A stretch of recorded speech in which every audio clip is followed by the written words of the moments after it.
Black Business Month is important because it celebrates the past, the present, and the future of Black business and Black business leaders.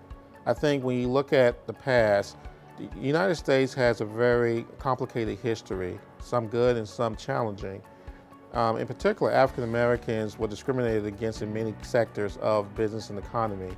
And so it provided opportunities for African Americans to start their own businesses and to become self-sufficient and independent, but to also provide services and products to the African American community, with really trying to help the future generations understand the importance of being financially independent, being able to produce job opportunities on your own, and not have to rely on other people to actually provide those opportunities. I think about so many people who started hair care product companies, started companies in the food arena, companies that deal with technology and clothing products.